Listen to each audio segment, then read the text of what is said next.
next piece is called The 11th Hour. It's inspired in its entirety by the Bacharach Hal David score to the 1973 film Lost Horizon. Now, The 11th Hour.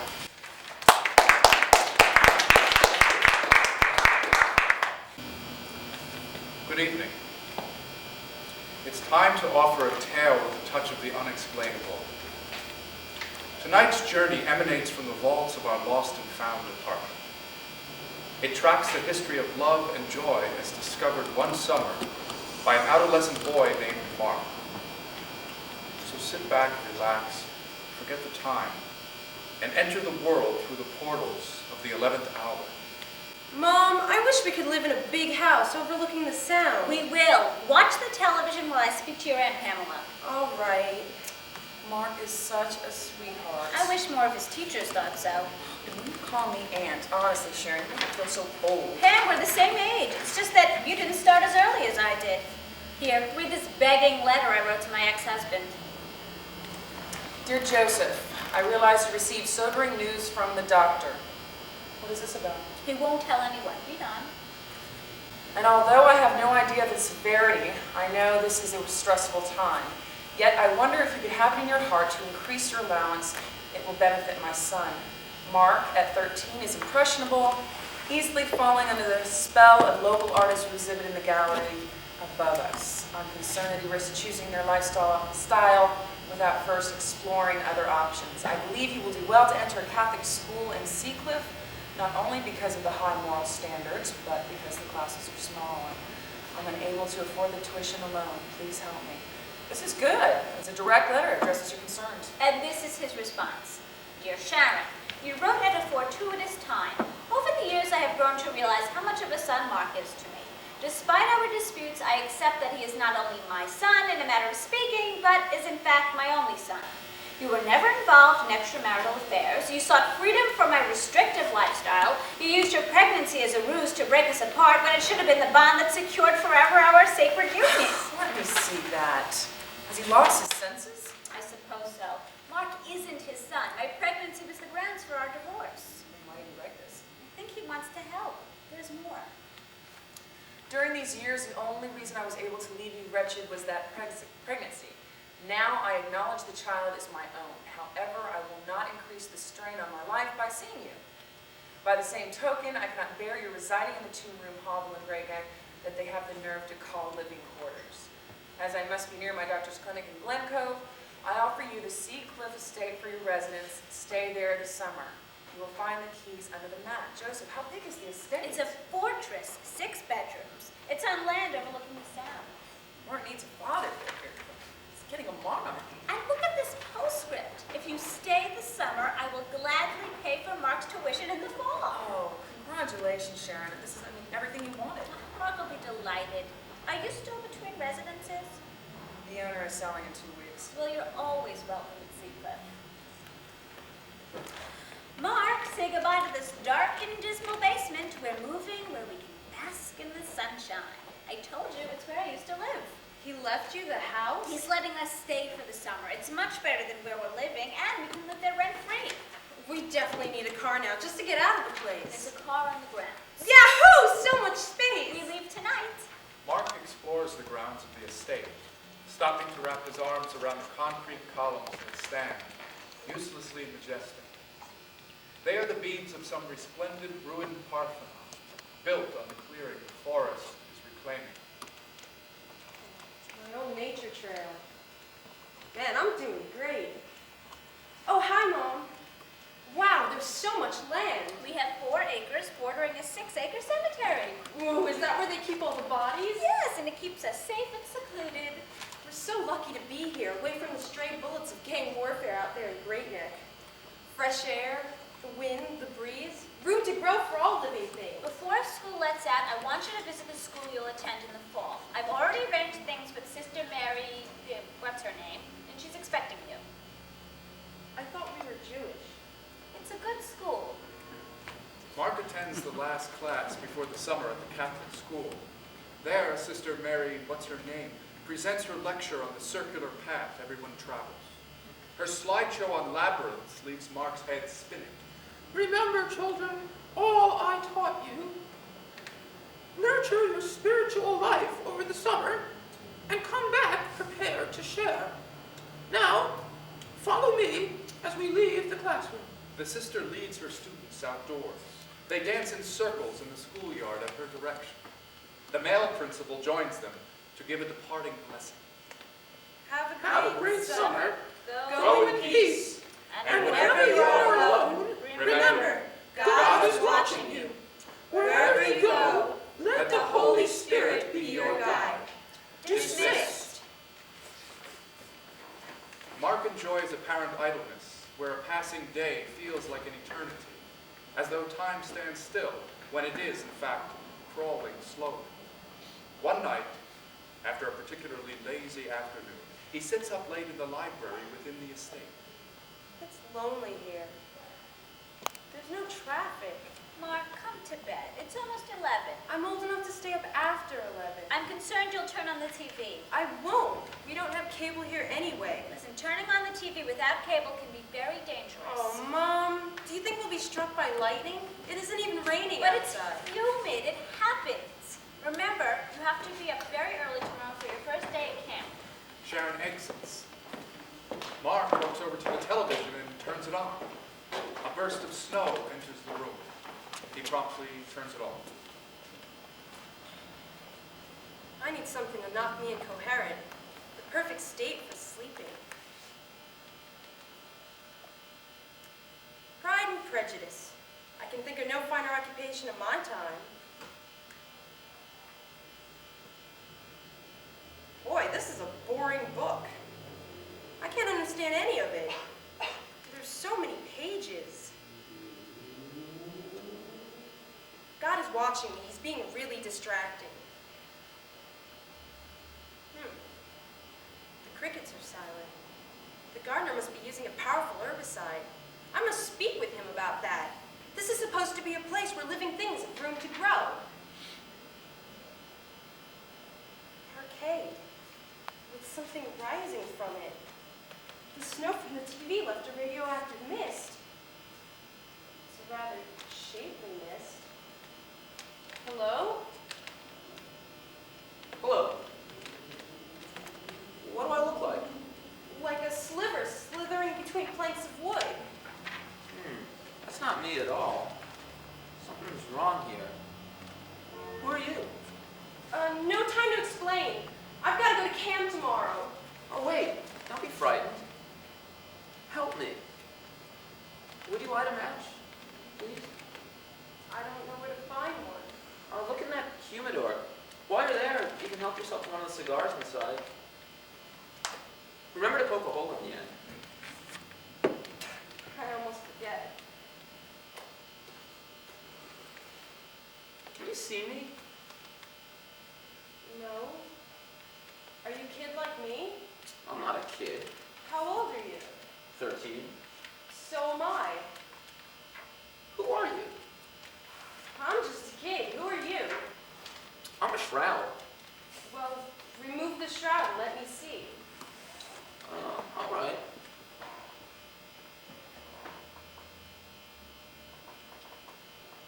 Nothing, right? I don't even see the shroud anymore. In my direction, please. Would you blow a smoke puff from that fine cigar? Okay.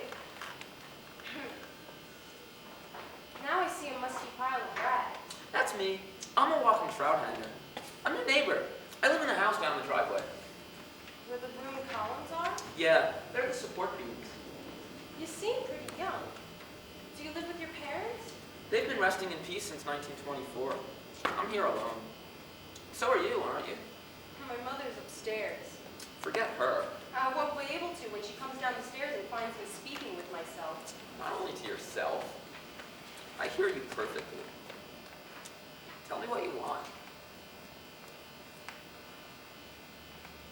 I want to belong to a family. Do you miss yours? They're always available to me. If you're good, I'll introduce you to them. If you're really good, they might even adopt you. Come on. This type of encounter only happens in the imagination. You're right. This is not a real opportunity I present you with. I just want to teach you a lesson in forgiveness. Forgiveness is the key. I forgive them for what happened to me. Are you willing to say the same?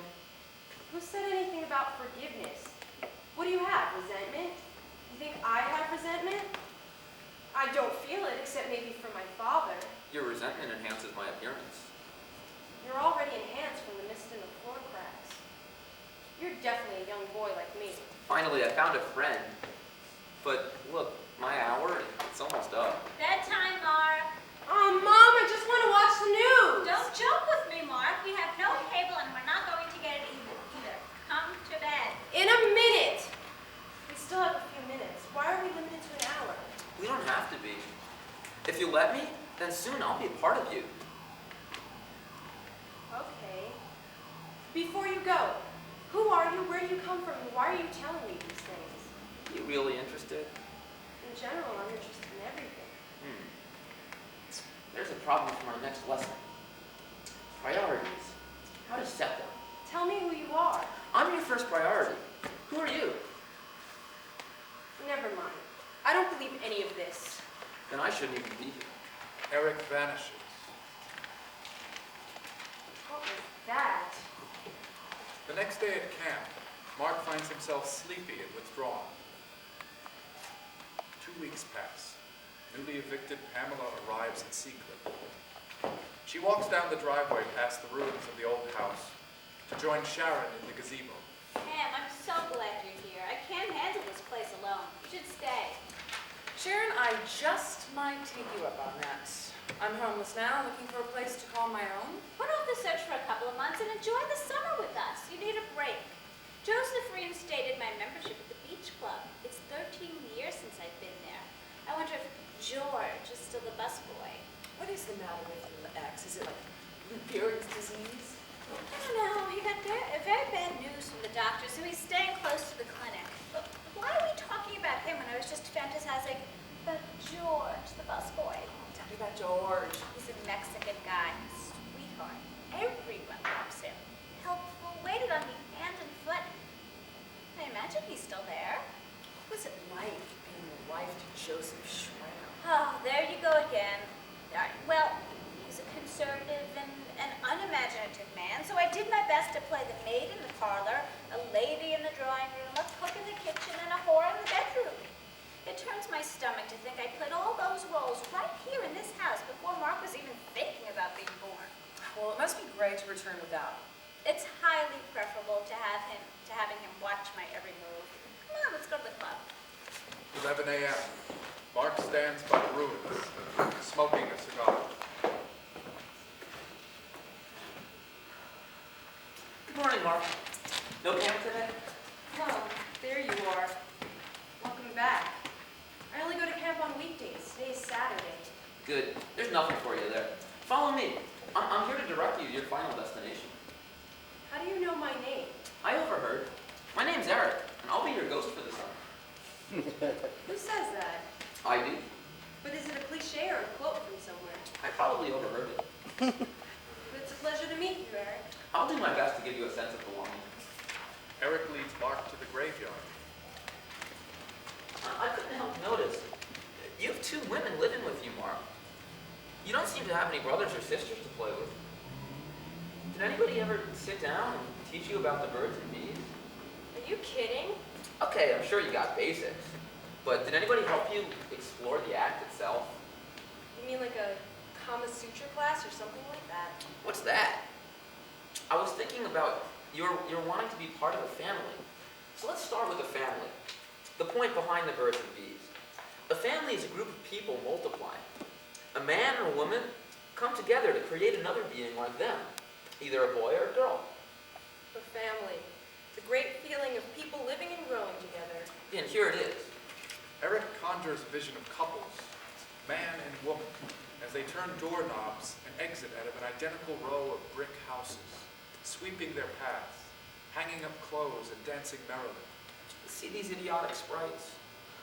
The sweetness is nauseating. I wish I was there. Now comes dusk. The family door closes behind us. We are outsiders, left in the graveyard the ground beneath us, resonating with eerie voices. Look at this. They emanate from the Schramm Monument. The Schramms have the biggest monument here. Certainly the most frightening. Imaginary voices support me until they turn against me. Just look and listen. Do you like being the observer? Yes. I could get used to this. Now, consider the futility and stupidity of all but the most selective of human interaction. Leave the families to their housing projects and return to our estate. I think there's goose in the freezer. Where's Sharon? Who's Sharon? It's my mom. You don't really call her that. When she's not around, I do. Your mother and Pam left for lunch at the club while we were talking. Are you hungry? I'll watch you eat. What's your last name, Mary? Shram. This house is owned by Joseph Schramm. Forget about him. If I were you, the only person I'd latch onto would be me. Thinking about it. Call me your guide. I know my way around. We'll be each other's guide. Come on. After lunch, Mark shows Eric the ground, the sauna, the Long Island Sound, the ruins. That must have been a very beautiful mansion. Yeah. What happened to it? It was struck by lightning. Lightning is a very dangerous natural occurrence. It causes about 14 deaths a year along the seashore. When was it struck? Many years ago, when my mother and sisters and our dogs and cats were in it, at a moment when we were most happy. Your father must have been devastated. God provided for him a new life and family. It's weird. We can walk to the moors if you like. I've seen them, Mark. I've been here since the 20s. I thought it was me who brought you out. You did. Without you, I'm just a sliver between the panels of wood on the floor. Do you return there when I no longer need your companionship? A slithering mist between the wood planks crawling between the cracks? Poetic, but no, I will not, Mark. Once again, I'm not a figment of your imagination. This manifestation is more than a cycle for me. You freed me to go away from here. I suggest you do the same. Why me? Your age matches mine, and we're related, Mark. Your father is my uncle's great-great-grandson. I've been keeping something from you. Me? You can't. Then you didn't consider that I was not a wealthy man before we met? Really? I never did. It's true. My mother and I lived in a rental apartment in Great Neck and often had little or nothing to live on. Fortunately, she married wealth when she was very young. When? Before I was born, I can tell you that. She was an attractive woman. Still is. And so is her friend. So, Schramm is not your father? I never met the man. My last name is Baggy, so you see, you and I are not related. Except in age. Good. It frees me to do with you what I want to do. What do you want to do? I want you to apply everything I learned about family. I'm interested. That means, Mark, because I can't do it myself, that for our next lesson, I want you to make love for me with this woman, Pamela. Sharon and Pamela return from lunch. Hey, Mark. Do you want some leftovers? I fixed up some food on my own. Just come from the beach club. They're having a young people's dance there this evening. Here, look at this flyer. Tonight, I want you to go to this dance. That evening, Mark requires a girl hanging over him. She is someone he meets at the beach club dance. After the dance is over, he respectfully bids farewell and returns to the lonely estate where he is, in fact, quite comfortable alone. Turning the ornate little key into the door, his mother still out for the evening with George, Pamela asleep in a separate wing. The crickets stop chirping, then gradually begin again. A garden. She's in here, Mom. Beautiful presence. Do you hear her breathing? You feel the steam rising from her belly? No, Eric, I'm reading. Ah, the master's life. Settling into his tufted chair with the sounds of a symphony to stir his trove of memories. You have no mountains left to climb. You've climbed them all. That's right. Go away, I can't see you tonight. You're not real. I suppose you met a girl at the dance? That's a little too ordinary for me. Goodbye. She's more a plant, actually.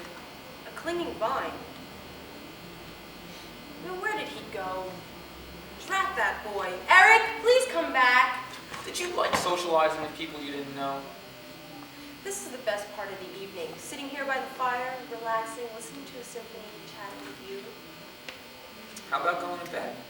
I want to first finish this chapter of Pride and Prejudice in the last movement of Bruckner's Night. Oh well. I'm beat. I'm about to drop. I'm going to drag myself about the bog a bit and then collapse in the swamp. See you tomorrow. Good night, Eric. Watch out for the water rats. Oh, and don't go to the camp tomorrow. There's nothing for you there. Tomorrow's Sunday. But you're right. I won't go. None of the kids like me. I don't fit in. And we have a project to complete. Tomorrow, I will teach you how to make love to Pamela. Sharon's reigniting an old flame. Pamela is tired of playing housemaid. Pamela is thinking about you. Meet me in her bedroom tomorrow morning at 11. Excuse me, Mark. Did you enjoy the party? What? Oh, yeah. Hi, Mom. Yeah. Did you have a nice night? It was stressless. I'm still floating on air. Well, good night. Say, who were you talking to just now? I was talking to myself. I was having an inner conversation. It's almost 5 a.m.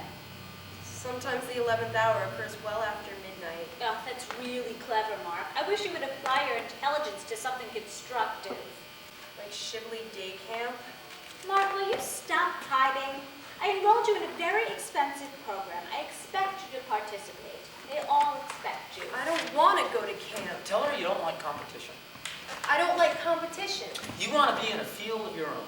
I want to be in a field all my own. I insist that you come to bed. All right. Good night. I'll meet you tomorrow morning at 11. 11 a.m. Eric enters Pamela's bedroom, followed by Mark. Mark, I thought you would be sleeping. Your bedroom light didn't go off last night until after 5.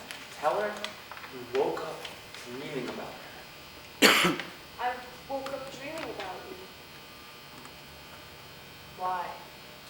Because I want to touch you, hold you. Ignore who it is. Concentrate on relaxing. Let the tension inside you give way to pleasure, peace, and release. Because I want to be with you. May I sit beside you? All right. Ow. Mark, be careful. Your breasts are tender. Promise her you'll be gentle. I promise I'll be gentle. Well, what if somebody comes in? No one will come here. Someone is already in here watching us, if you can believe that. Well, God is watching us from a distance. The distance is considerable. There's a stronger force surrounding us that brings us together as one. Feels good. Thank you, Mark.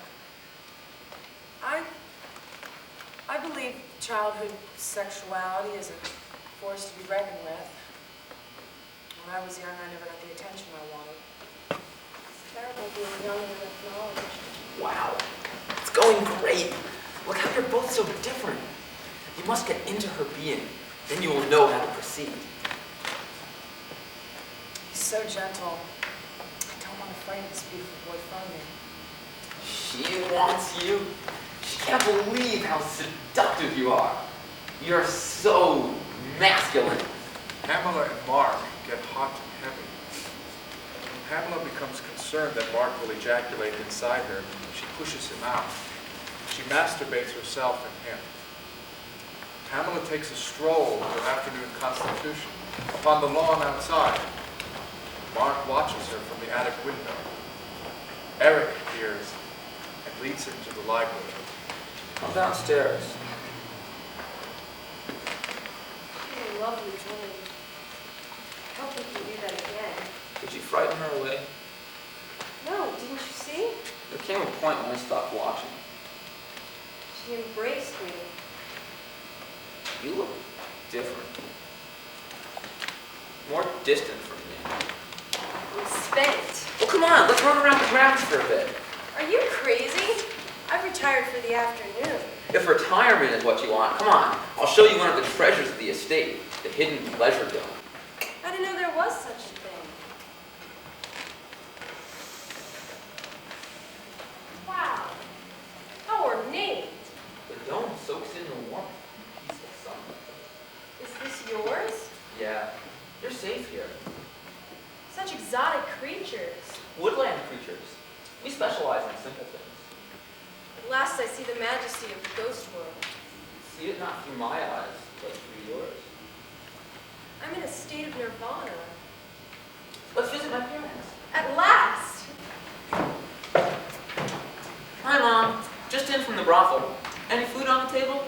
Oh, of course there is. This is my friend, Mark. I'm tired. May I go to bed? Sure. Leave the dishes on the table. The bed's made.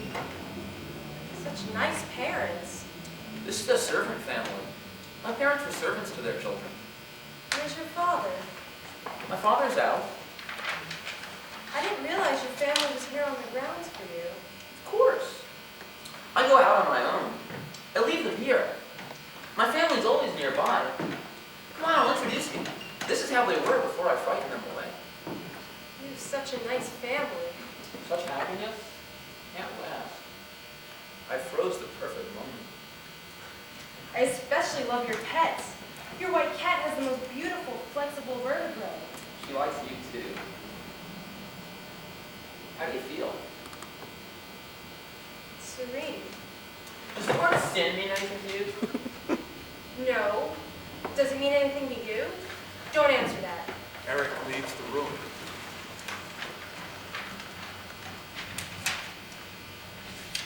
Eric? Where are you? My friend is gone. I'm all alone here. I don't know these people. I must call him. Where is he? Help! Come back! I'm here. I can't handle your being away. Please don't let it happen again. See you later. Mark finds his way back to the estate and meets Pamela in her bedroom. Where are you going?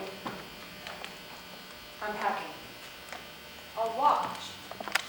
Why are you leaving? To stay one step ahead of the law. What law? The one against sex with a minor. I won't tell. Yeah, but I can keep my mouth shut. I'm very grateful to you. What if I go instead and leave everything to you? You'll be my mother's son. Mark, you appear to be alone, but you speak like there's someone else. May I ask who's influencing you? Right now I am alone. I can't talk about it. It only makes me want to go deeper into it. I made a commitment and I must follow it. We are a study in contrast, and yet, for a moment, we came together as one. That was really thanks to you, Pam. I know. But it doesn't work between us. There's our age as an obvious surface, but if you take a step below, what do you find? We're different. What came over us? Tell me, what do you prefer? Participation or contemplation? I prefer I contemplation. prefer participation. Different. Difference is necessary. Necessity is the mother of invention. You're inventive. No one recognizes it except you. I have in my life. Oh, yes, we are a study in contrast. And it isn't only your age. I'll bet that you like sitting in a dark theater watching a movie. Sure, if there was a movie theater on this stage. Personally, I would rather hear the sounds of nature than listen to the pastoral symphony. Do you understand that? It doesn't matter where I live, in a two-room apartment or a mansion, I still want to listen to the symphony. It's a substitute, it's a representation. I love the ocean. I love the wonderful family I found in the pleasure dome. That must be the part of the inner life you mentioned. What kind of family lives in a pleasure dome? They're forgiving and tolerant and there when you need them and gone when you don't. I love participation. I love the picture of participation. We're so different. I love the world of sweet music. Imagine sounds rich enough to stimulate the taste buds. It's too rich for my taste. Tell me, Mark, what about this physical intimacy we share? If you like a woman, can't you think of something more to do with her? Sex is not the final goal. Well, who said it was? Let's go do it. Dancing, that's more like it. Take over, Pamela.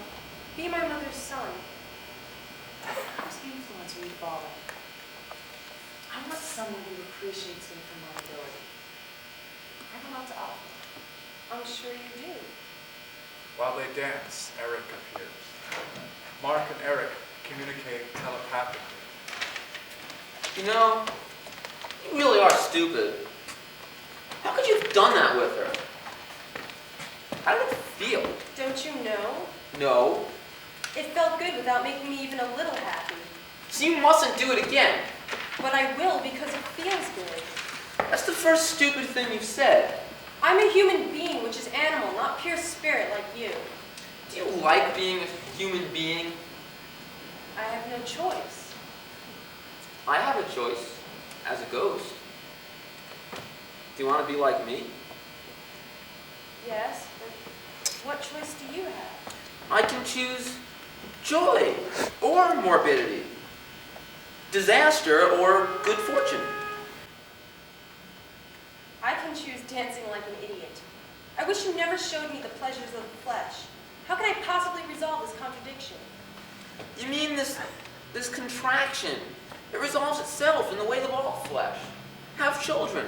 That's the only reason your body stimulates you into mindless intercourse. Oh, that's great. Reproducing will make me completely unhappy. Self-pitying fool. Remember how wonderful it is to be part of a family? You were never so happy as just before the fire, waiting for your father to come home. Instead, my mother, my sister, and I died. It's always most beautiful before it becomes most horrible. I know. Everything was perfect. And then lightning struck. So come with me. The dancing stops. Okay. I really like you, Eric, and I don't want to do anything to displease you.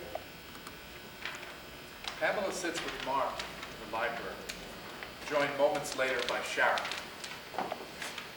Mark, what is calling you away? He doesn't like it when I do this. Someday I want to have sex again, if only with myself. Sharon enters. Mark, do you like it here? Yeah? You seem withdrawn. Do you want to leave? No, I want to stay. Look what I brought you. Sharon lets in a dog to bark about the house. Mark plays with the dog. Eric also befriends the dog. A week later, the dog's carcass lay upon the rocks beneath the cliffs of the Sound, joining the carcasses of a multitude of other pets, cats, dogs, hamsters, and gerbils.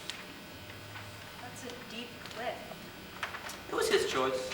It was an accident. Old Rover must have tripped. No. See those paw prints? It was a leap. I understand. I know everything now. I want to teach people. It's my turn. Sharon sits at her writing desk, composing a letter. Dear Joseph, Mark refuses to attend camp. He has shorn his hair and shows himself to be reluctant in daily interaction. I was concerned he'd fall in with a jaded fellow in Great Neck. Now it's as if the same thing has happened here, yet as far as I can tell, he's alone most of the time. Pamela enters with the morning mail. I took the liberty of opening this. Dear Sharon, due to the circumstances beyond my control, I have recovered. I am returning to Seacliff. We must be gone by September 1st, Joseph. Yeah, I had a feeling something like this would happen. Good thing I kept up the rent payments on our apartment in Great Neck. Well, there's more. You should be very proud. Mark is a malleable boy with tremendous willpower. Other boys his age have not fared as well in the Shram house at Seacliff. One in particular, my great-great-granduncle, died there, and legend has it, awaits the arrival of another 13-year-old boy to free him from the floorboards to join the spirit world. Naturally, my parents shipped me to boarding school at the first sign of puberty. Sounds like nonsense. Nonetheless, you might want to ask your son if he knows anyone by the name of Eric. So that's why Joseph invited me here. Yeah, that does explain things. Mark, who's Eric? Eric is my filter to the outside world. Nurture your spiritual life over the summer and come back prepared to share. Mark's gotten to be quite a little know-it-all. I will teach the children all I've learned in my many years. Mark, you don't know anything. You're only 13. Yes, but I'm precocious. I know. Pamela told me about the new Mark. I want you tired of life and appreciative of my spirituality. The Holy Ghost inspired me to pound. I should never have introduced it to you. I suppose not, Eric. It really throws a curve on the conclusion that life sucks. Sucks? Are you joking with me? That's it. Tomorrow's my last day. August 24th. Mark spends the night at Eric's place. Eric's family welcomes Mark with open arms. It's the most beautiful place in the world. I've got to get out of here. There's a disaster countdown culminating at the 11th hour.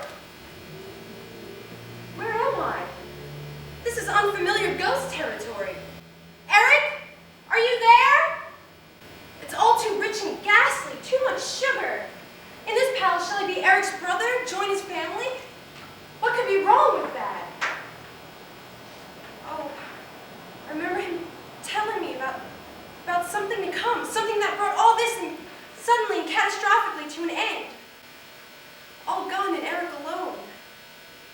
I can't stay here. The end is near. They don't realize what's coming for them. What is coming for them? The fire. There's no storm. How did the fire start? One cool summer evening, I climbed up the roof with a keg of kerosene and poured it down the chimney. That wasn't very nice. Why did you do that? Everything was perfect. I knew they would never be as happy as they were then. My father was coming home to tell us that he no longer loved us and that he wanted to go. I thought it best. I'm sorry you never had sex, Eric. It would have been a stabilizing force in your life. What do we do now? We go to the field overlooking Seacliff. That's where I lost my dog. Here we are. What's all this festivity? It says, "Welcome to the Fireman's Carnival." Come on, let's take a ride on the Ferris wheel. Then a run off the edge of the cliff. Yippee! The good life can't last. 11 a.m. After a ride on the Ferris wheel, Eric abandons Mark. Mark runs to a cliff looking for him and realizes that Eric has jumped off, and Mark is unable to follow him without himself becoming a ghost. Mark stands in the graveyard adjacent to the estate where all the bodies are burned. My life was suspended until death came calling. Now, in the stillness of suspension, as the suspense continues onto other matters, beginning with attending to the business of the day. Mark stands at the edge of the cliff, yelling. Where are you? Where are you, Eric?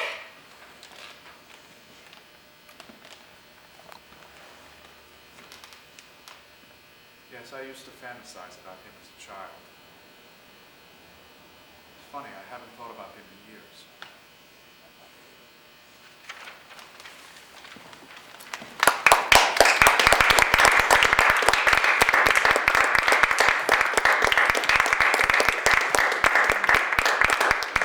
Thank you, Dick Ray. Thank you, Shannon Foley. Shamona Shearson. Cheryl La Rosa. Jeffrey Lewis. That's it.